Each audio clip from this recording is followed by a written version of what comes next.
Your excellency राष्ट्रपति Bolsonaro, सबसे पहले मैं ब्रिक्स के सफल संचालन के लिए राष्ट्रपति पुतिन को बधाई देता हूं।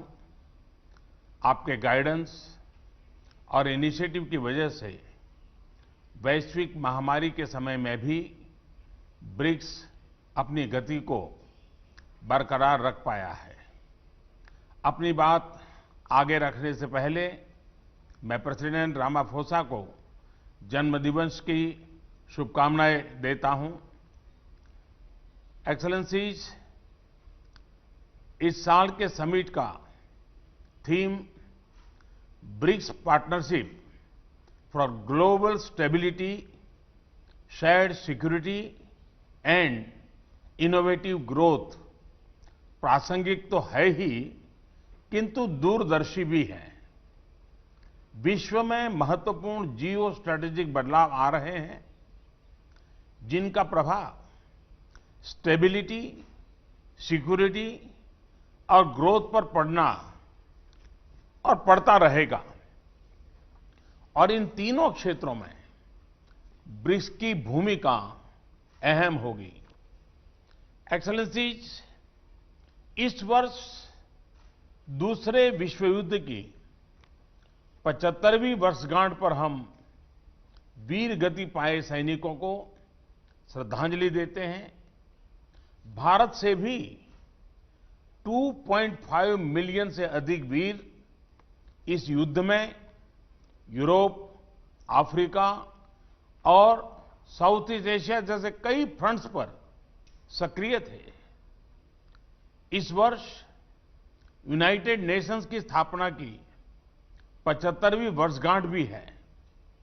यूएन के एक संस्थापक सदस्य के रूप में भारत मल्टीलेटरलिज्म का दृढ़ समर्थक रहा है। भारतीय संस्कृति में भी पूरे विश्व को एक परिवार की तरह माना गया है। अतः हमारे लिए यूएन जैसी संस्था का समर्थन स्वाभाविक था। यूएन के मूल्यों के प्रति हमारा कमिटमेंट अडिग रहा है। पीस कीपिंग ऑपरेशंस में सबसे अधिक वीर सैनिक भारत ने ही खोए हैं, किंतु आज मल्टीलेटरल सिस्टम एक संकट के दौर से गुजर रहा है। ग्लोबल गवर्नेंस के संस्थानों की क्रेडिबिलिटी और इफेक्टिवनेस दोनों पर ही सवाल उठ रहे हैं। इसका प्रमुख कारण यह है कि इनमें समय के साथ उचित बदलाव नहीं आया। ये अभी भी 75 साल पुराने विश्व की मानसिकता और वास्तविकता पर आधारित है। भारत का मानना है कि यूएन सिक्योरिटी काउंसिल में रिफॉर्म्स बहुत ही अनिवार्य है। इस विषय पर हमें अपने ब्रिक्स पार्टनर्स के समर्थन की अपेक्षा है। यूएन के अतिरिक्त कई अन्य अंतर्राष्ट्रीय संस्थाएं भी वर्तमान वास्तविकताओं के अनुसार काम नहीं कर रहे हैं। डब्ल्यूटीओ, आईएमएफ, डब्ल्यूएचओ जैसे इंस्टीट्यूशंस में भी सुधार होना चाहिए। एक्सेलेंसीज, आतंकवाद आज विश्व के सामने सबसे बड़ी समस्या है। हमें यह सुनिश्चित करना होगा कि आतंकवादियों को समर्थन और सहायता देने वाले देशों को भी दोषी ठहराया जाए और इस समस्या का संगठित तरीके से मुकाबला किया जाए। हमें खुशी है कि रूस की अध्यक्षता के दौरान ब्रिक्स काउंटर टेररिज्म स्ट्रैटेजी को अंतिम रूप दे दिया गया है।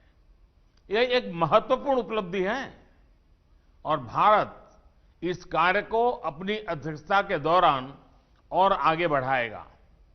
एक्सेलेंसी, कोविड के बाद की वैश्विक रिकवरी में ब्रिक्स इकोनॉमीज की अहम भूमिका होगी। हमारे बीच विश्व की 42%, 42% से अधिक आबादी बसती है और हमारे देश ग्लोबल इकोनॉमी के मुख्य इंजन में से है। ब्रिक्स देशों के बीच आपसी व्यापार बढ़ाने का बहुत स्कोप है। हमारे आपसी संस्थाएं और सिस्टम्स जैसे BRICS, interbank cooperation mechanism, new development bank, contingent reserve arrangement और कस्टम्स कोऑपरेशन आदि भी वैश्विक रिकवरी में हमारे योगदान को इफेक्टिव बना सकते हैं। भारत में हमने आत्मनिर्भर भारत अभियान के तहत एक व्यापक रिफॉर्म प्रोसेस शुरू किया है। यह कैंपेन इस विषय पर आधारित है कि एक सेल्फ रिलायंट और रेजिलिएंट भारत पोस्ट कोविड अर्थव्यवस्था के लिए फोर्स मल्टीप्लायर हो सकता है और ग्लोबल वैल्यू चेन्स में एक मजबूत योगदान दे सकता है। इसका उदाहरण हमने कोविड के दौरान भी देखा, जब भारतीय फार्मा उद्योग की क्षमता के कारण हम 150 से अधिक देशों को आवश्यक दवाइयां भेज पाए। जैसा मैंने पहले भी कहा है, हमारी वैक्सीन उत्पादन और डिलीवरी क्षमता भी इस तरह मानवता के हित में काम आएगी। भारत और दक्षिण अफ्रीका ने कोविड-19 वैक्सीन उपचार तथा जांच संबंधी इंटेलेक्चुअली प्रॉपर्टी एग्रीमेंट्स में छूट दिए जाने का प्रस्ताव रखा है। हमें आशा है कि ब्रिक्स के अन्य देश भी इसका समर्थन करेंगे। अपनी ब्रिक्स अध्यक्षता के दौरान भारत डिजिटल हेल्थ और ट्रेडिशनल मेडिसिन में ब्रिक्स सहयोग बढ़ाने पर कार्य करेगा। इस मुश्किल वर्ष में भी रूसी अध्यक्षता में पीपल टू पीपल रिश्तों को बढ़ाने के लिए कई इनिशिएटिव्स लिए गए, जैसे कि ब्रिक्स फिल्म फेस्टिवल और युवा वैज्ञानिकों और युवा राजनयिकों की बैठकें।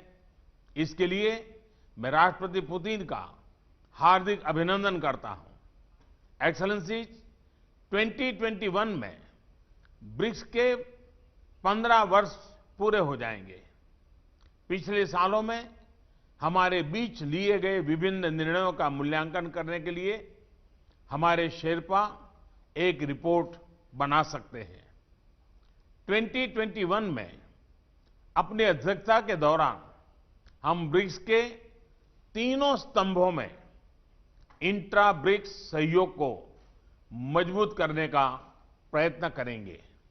हम इंट्रा ब्रिक्स एकजुटता को बढ़ाने और इस उद्देश्य के लिए ठोस संस्थागत फ्रेमवर्क डेवलप करने का प्रयास करेंगे। मैं फिर एक बार राष्ट्रपति पुतिन के सभी प्रयासों का अभिनंदन करते हुए मेरी बात को समाप्त करता हूं। धन्यवाद।